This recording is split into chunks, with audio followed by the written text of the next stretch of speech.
Hi, welcome to Elyx. This is the first episode in a series of tutorial videos that will show you how to automate your workflows or build server-side applications with Elyx. We will cover every major concept in Elyx over the course of multiple videos. We strongly recommend watching them all for completeness. This series is meant for both technical users and new builders without previous coding experience, although technical users can skip some sections covering programming concepts. You can find the timestamps below for the different topics in the video. In your workspace, you can see all your projects. For this tutorial, we will create a new project. This is the logic editor, a canvas where you will spend most of your time. Elyx is a node-based visual programming language. Each node represents one action, which does some work. There are different types of nodes, which we will get to later. To create new nodes, right-click or double-click anywhere in the canvas. Then, search for the node you want and select it. You control the flow of logic by connecting the nodes. There are exactly two types of connections: executions and values. The executions determine the order in which each action gets triggered, while connecting the values allows us to collect the outputs of previous operations and use them as inputs in the next ones. Nodes are always executed from left to right. The node farthest to the left will always be the first one to execute in a branch. You have to remember to connect nodes in a continuous chain if you want them to execute one after each other. Otherwise, only one node gets executed at a time.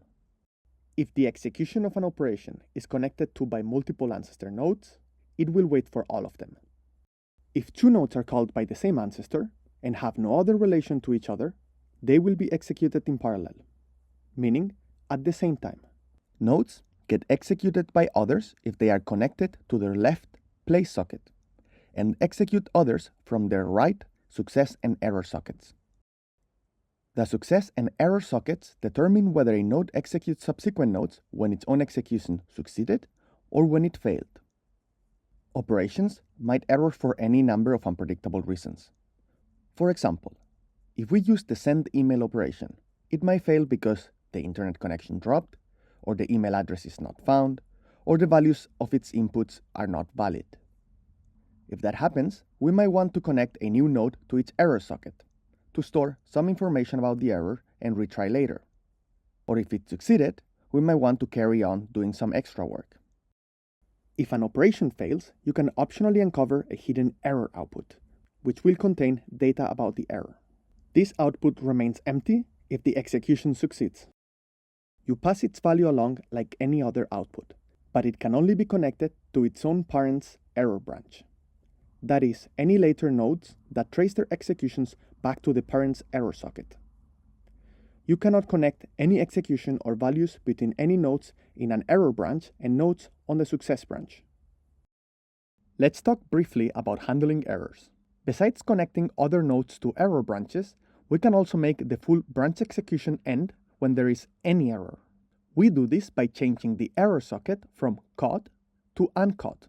When no other nodes are connected, with a caught error, all other parallel nodes continue executing. But if an error is uncaught, all parallel ongoing executions will end, and no more nodes will run either. The entire current branch ends its execution.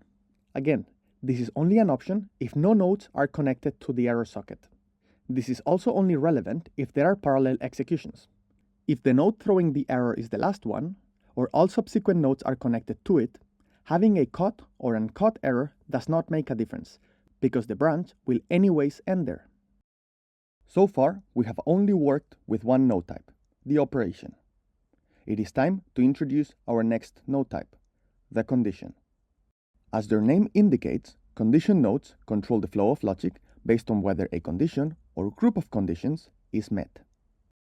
Contrary to other node types that require an actual error to occur during their execution, the condition node just requires the condition to be true or false. For example, is the given date bigger or smaller than this other date? You can aggregate groups of conditions to build more complex cases with AND as well as OR condition groups. With AND groups, all the children conditions need to be true. For OR groups, only one of the child conditions needs to be true. And that is it for connecting executions and controlling the flow of logic. Next, connecting values. Values are what carries data. We have inputs and outputs. You can set values directly into inputs by double-clicking the value tag. You can also give a test value.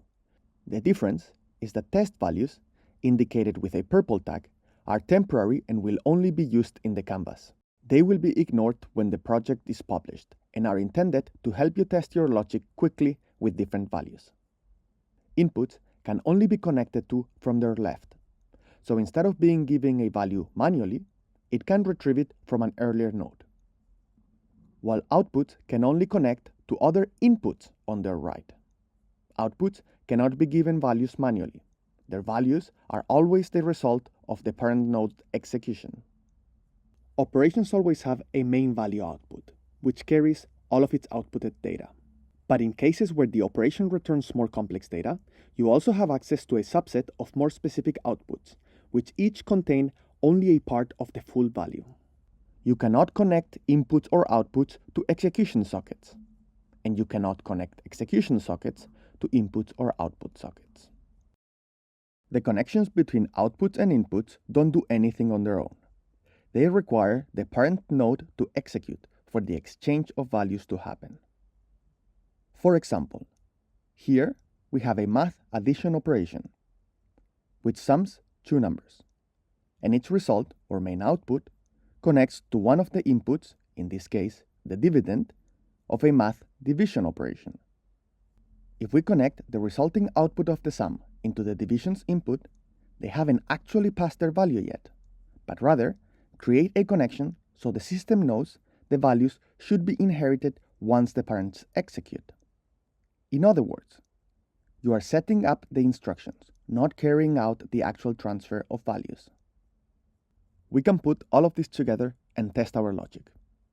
To execute any sequence of nodes directly on the canvas, click on the place socket of the first node you want to start the execution from. Then, add each of the other nodes you want to make part of this execution. Note that if you leave some ancestors out of the execution, you might have to give new values to some of the inputs so that you can run it, since the values they are otherwise connected to are now left outside of the currently selected nodes. When you are ready, we press the play button at the bottom. As we can see, nodes get executed one at a time. We can increase or completely remove the delay here in the test menu. This is just for testing purposes. This execution makes it clear how the logic flows in Elyx, and the moment in which each node gets executed and its inputs take the values from those that they are connected to. So far, this might be enough for most users to build what they need, completely free and directly in the browser. That is all for this episode, but in the next one, we will see how the outside world can talk to your Elyx project. For that, we need to speak about endpoints, which serve as an internet gateway to your application. We will also cover general logic validation and how to monitor your logic executions in the cloud with logs after your logic is published. Don't forget to like, subscribe, and hit the bell notification icon so YouTube notifies you when Elyx posts more tutorials or announcements. See you in the next video.